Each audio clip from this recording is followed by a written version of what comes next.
Άθε δούμε ένα καινούριο βίντεο. Στο βίντεο αυτό θα παίξουμε ένα παιχνίδι που ονομάζεται Destroyer The U-Boat Hunter. Γιατί Destroyer? Γιατί θα παίξουμε αυτή τη φορά από τη μεριά των πλοίων και συγκεκριμένα τον Destroyer. Τα Destroyer χρησιμοποιούνταν ως πλοία συνοδείας κυρίως για convoys, δηλαδή ήταν αυτά υπεύθυνα για να κυνηγάνε, να εντοπίζουν και να κυνηγάνε υποβρύχια. Αυτό το παιχνίδι το είχα παίξει σε close beta όταν ήταν πολλά υποσχόμενο και πολύ πρωτότυπο, γιατί δεν βρίσκεις τέτοιο παιχνίδι. Θα ξεκινήσουμε με τα βασικά, με την εισαγωγή, με κάποιο tutorial. You want to start the tutorial? Yes.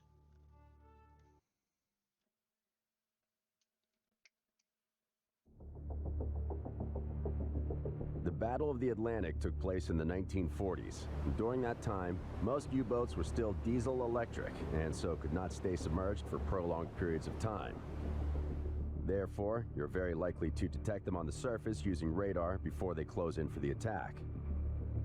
Once a U-boat submerges, you can no longer detect it using radar, and you will have to use sonar instead.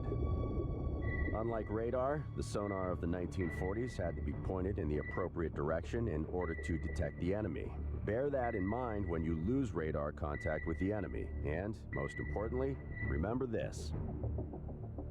Radar works only for surfaced contacts, while sonar works only for submerged contacts. Last but not least, the 1940 sonar also has a dead zone right under your destroyer, which is crucial to remember.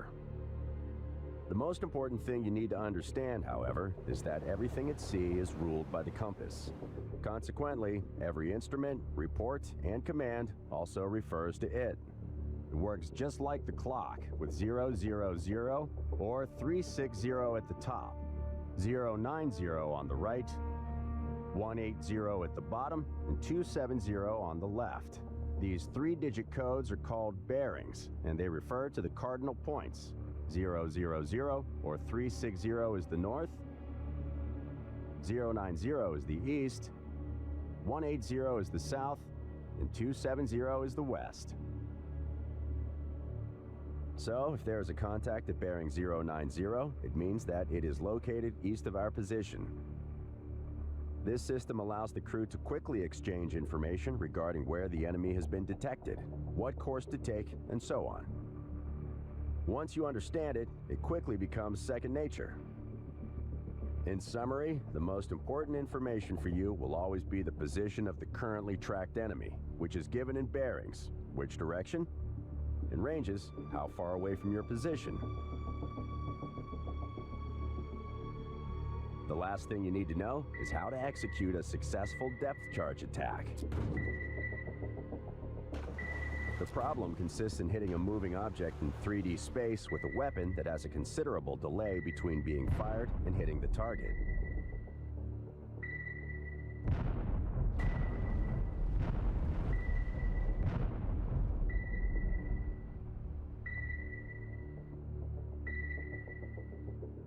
In general, the attack has to be made in such a way as to drop the depth charges with a lead ahead of the U-boat's bow.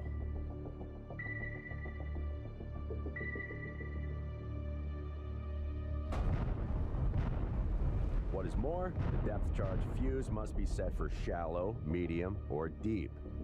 Bear in mind that the deeper you set the fuse, the longer it takes the depth charges to reach the set depth. The optimal time to drop depth charges is calculated by an analog computer called the Tactical Range Recorder. It measures the speed of closing the distance between your destroyer and the target, and will help you to decide when to give the order to fire.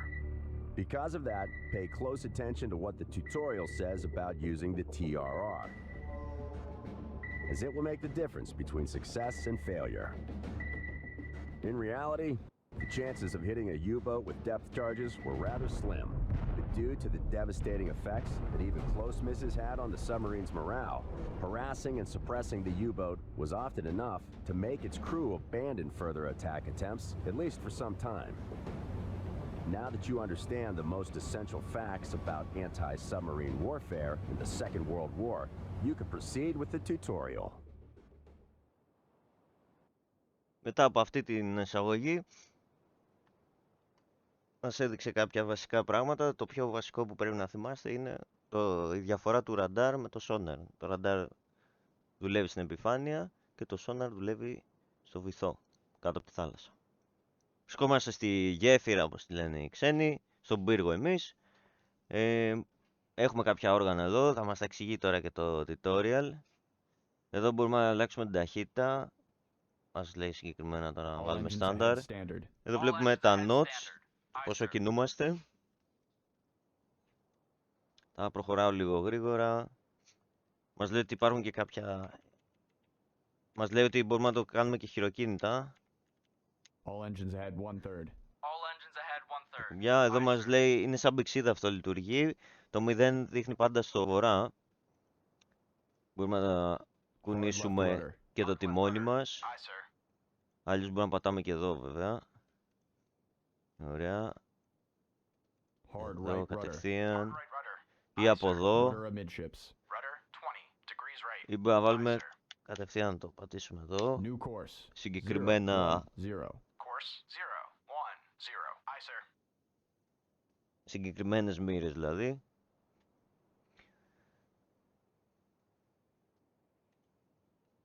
Ωραία.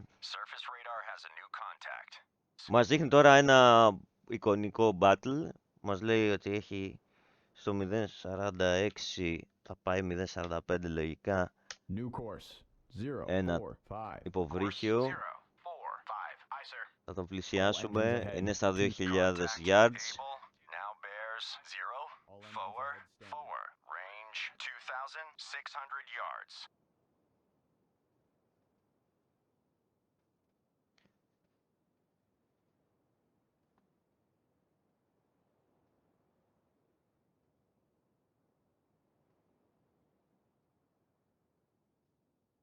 Contact able, now bears 0, forward 3, range 2,500 yards. 042. Course 042. Aye, sir. Έχει μετακινηθεί. Βάζουμε τα νέα δεδομένα μας με βάση αυτά που μας λένε.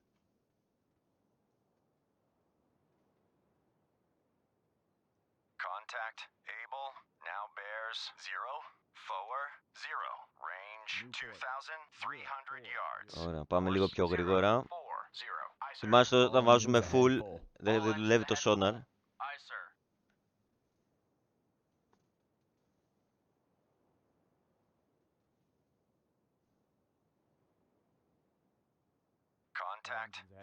Ωραία, κάναμε το μικρό mission.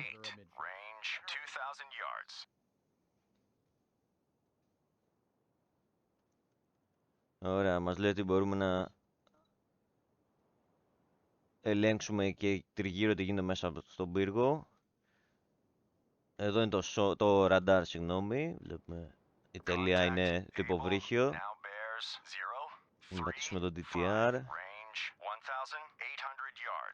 Εδώ σε πραγματικό χρόνο δείχνει που είμαστε με βάση το υποβρύχιο που το ακούμε τέλος πάντων. Μας λέει ότι είναι καλό να μας πει εδώ. Μας λέει γενικά ότι μπορούμε να αλλάξουμε το scale. Λέει αν είμαστε κάτω από 1000 yards πρέπει να αλλάξουμε το scale 1/100. Ωραία. Βάζουμε και marks εδώ.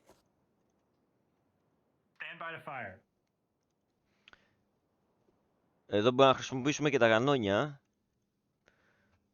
Start tracking contact. Target acquired.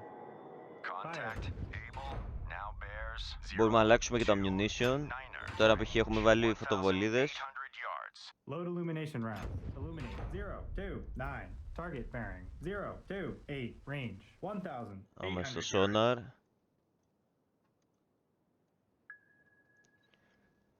Αυτός ο ήχος που ακούτε, το ping, το ping, τα ακούγανε τα γερμανικά υποβρύχια και παίζει να τους είχε μείνει χαραγμένο μέσα στο μυαλό. Πρέπει να βλέπανε φιάλτες με τον ήχο. Αυτός ο ήχος ήταν το sonar.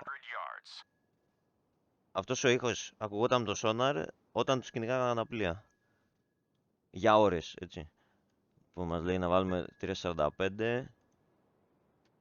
Να ανοίξουμε το εύρος. Θα ψάχνει.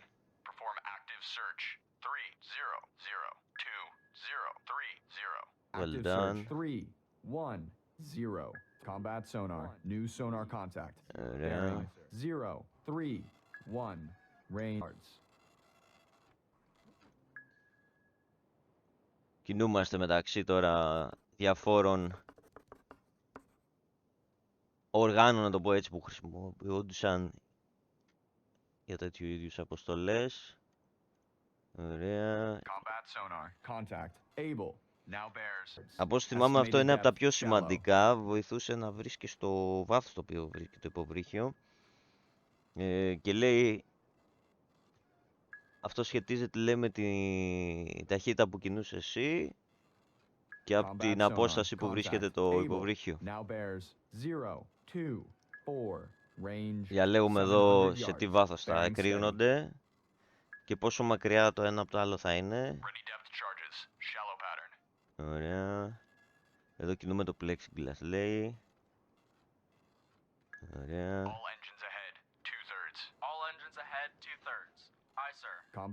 Μας κάνει τώρα ένα τεστ.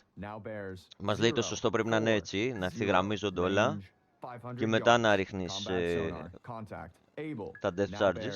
0, 4, 0. Range 500 yards. Combat sonar. Contact. Able. Now bears 0, 4, 0. Range 500 yards. Very strong propeller noise.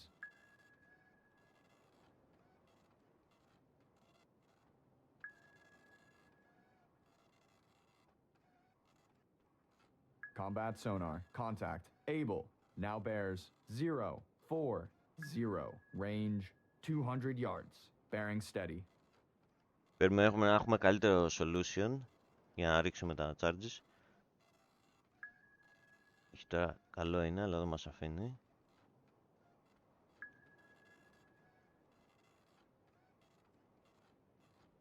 Combat sonar. Contact. Able. Πρέπει να πάνε 0 yards, δηλαδή να είμαστε ακριβώς από πάνω. Range 30 yards. Είναι το ιδανικό.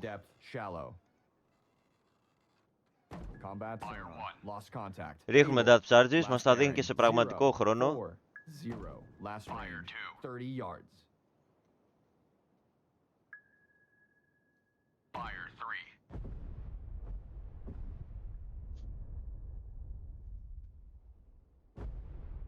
Του τεινάξαμε τα πέταλα.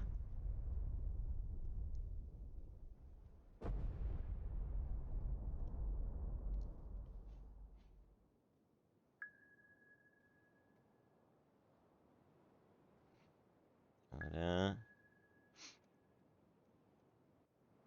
Μπορεί να έχουμε και third vision view για να αποφεύγουμε να κάνουμε, να συγκρουστούμε με κάποιο άλλο πλοίο.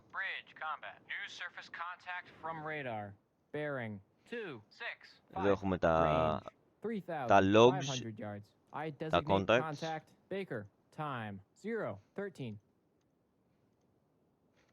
Και από ό,τι βλέπω εδώ, μπορούμε να χειριστούμε πάνω από ένα destroyer και να τους λέμε πώς θα κινούνται με βάση τα υποβρύχια που θα συναντάμε, γιατί δεν θα είναι μόνο ένα, θα μπορούν να κινούνται σε ομάδες. Π.χ. λέμε σε αυτόν να πάει εδώ, αυτός να πάει εδώ, να κινηθεί στο σημείο B, ο Maple να πάει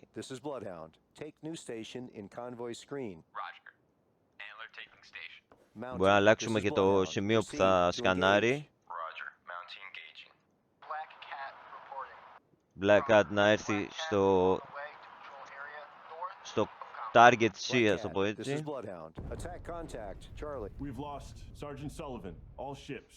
Χάσαμε κάποιον. Οπότε αφού ξέρουμε ότι κάποιον χάσαμε εδώ, στέλνουμε το Maple να πάει εδώ να κάνει investigate. Sergeant Sullivan has been torpedoed and is on fire.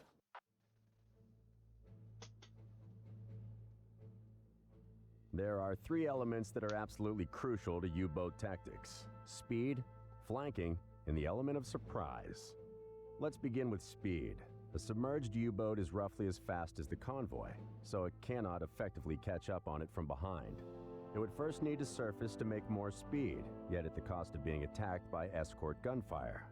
Therefore, the most dangerous kind of enemy is the clever U-boat captain who approaches submerged from the front of the convoy, maintaining the element of surprise. Unless you detect him with the sonar. Most enemy captains, however, will approach the convoy on the surface, for reasons already mentioned in the ASW 101 video.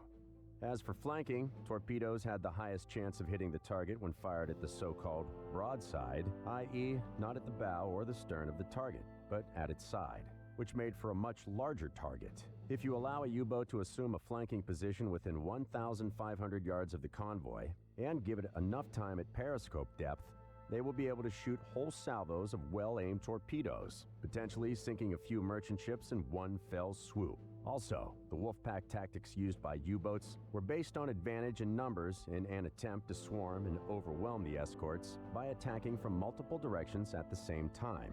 This was supposed to create a shock effect and confuse the escorts by creating chaos and giving them more targets that they could handle at a time. In order to help you prevent that, here is a handful of tactical advice. The best area for U-boats to attack from are the convoy flanks. Prevent them from sneaking into good firing positions, and convoy survivability will rise exponentially. U-boats approaching submerged from the front of the convoy can be a nasty surprise. Whenever possible, maintain at least minimal sonar coverage aimed towards the front of the convoy. If you manage to attack and suppress a U-boat long enough, it will stay submerged and will eventually end up behind the convoy. If that is the case, it will be almost impossible for it to catch up without surfacing, and its threat will have been nullified, at least for some time. Try to attack U-boats as far away from the convoy as possible. However, once they break through, make sure to recall your escorts, close the formation, and aggressively defend the flanks. The U-boats will attempt to exploit any holes in your defenses to get there and fire multiple torpedoes. So if any U-boats break through into this zone, attack them with all your might, or their torpedoes will start to wreak havoc in the convoy. Sooner or later, you will be able to determine the main vector of the attack. Once that happens, relocate more escorts there from the other flank of the convoy as soon as possible. Bear in mind that such formation changes will take a while, so try not to jump the gun, as it may cost you a lot of time later to reverse a bad decision. Whenever possible, attack a U-boat with more than one ship. Also, try coordinating your attacks with other escorts. Just watch out for collisions and you will be fine. If multiple U-boats break through and swarm the convoy flanks, chaos will ensue and you will start losing ships. Don't panic and stay on your toes, as this is the most difficult time of the battle. When it comes, make sure your escorts are prioritizing the right targets, and try not to get lost in the entanglement. If you make it through this difficult part, you will most likely succeed in suppressing and repelling the enemy. If you start losing ships, don't panic. Check the radar or the tactical station in combat. Deduce where the torpedo may have come from, and make a strong presence in the area to prevent the U-boat from taking further shots on the convoy. Use air support to harass U-boats that are beyond your reach, or quickly relocate it to suppress multiple U-boats when they get dangerously close to the convoy's flank. Remember that air support will force a U-boat to submerge, thus preventing it from firing its torpedoes. Some U-boat captains will submerge and hide under the convoy, or even try to sneak to the other flank. This is a bad situation for you, as it is very dangerous to track and attack U-boats within the convoy due to a high probability of collisions. And lastly, be aggressive and do not let the enemy take the initiative. The longer you hesitate, the more time you are giving the U-boats to reach optimal firing positions and aim their torpedoes. Harass them, never let up, and focus all your assets to the fullest. That concludes the presentation of U-boat and escort tactics. Αυτό ήταν το tutorial. Στην ουσία μας είπε κάποια πραγματάκια για τις τακτικές που ακολουθούνταν από τους Γερμανούς, από τα υποβρύχια, ότι για να προλάβουν το κονβόι βγαίναν στην επιφάνεια, γιατί είχαν μεγαλύτερη ταχύτητα από ότι να ήταν βυθισμένοι. Κάποιοι όμως που ήταν και καλά πιο έξυπνοι πλησιάζανε ενώ ήταν βυθισμένοι. Συνήθως επιτίθενταν στα πλάγια και μας τόνιζε συνέχεια ότι θα χαθούν πλοία, θα χάσουμε πλοία, οπότε μην πανικοβάλλεσαι, γιατί αν πανικοβληθείς δεν μπορείς να σώσεις και τα υπόλοιπα, έτσι. Το πιο δύσκολο απ' όλα είναι όταν κάποιο υποβρύχιο βρεθεί μέσα στο κονβόι, γιατί δεν μπορείς εύκολα να το καταρρύψεις, γιατί πρέπει να μπεις ανάμεσα στα πλοία με κίνδυνο να τα εμβολήσεις και να τους κάνεις damage και να βοηθήσεις τα δικά σου πλοία. Αυτό, και λέει πάνω κάτω έλεγε πως θα κινούμασταν και ποιες τακτικές μπορούμε να ακολουθήσουμε. Αυτό ήταν το παιχνιδάκι. Ελπίζω να σας άρεσε. Θα ασχοληθούμε κι άλλο. Θα κάνουμε κάποιες μάχες. Να παίζουμε και από αυτό το παιχνίδι. Δεν το έχω πολύ παίξει, αλλά είναι ευκαιρία να το δούμε μαζί.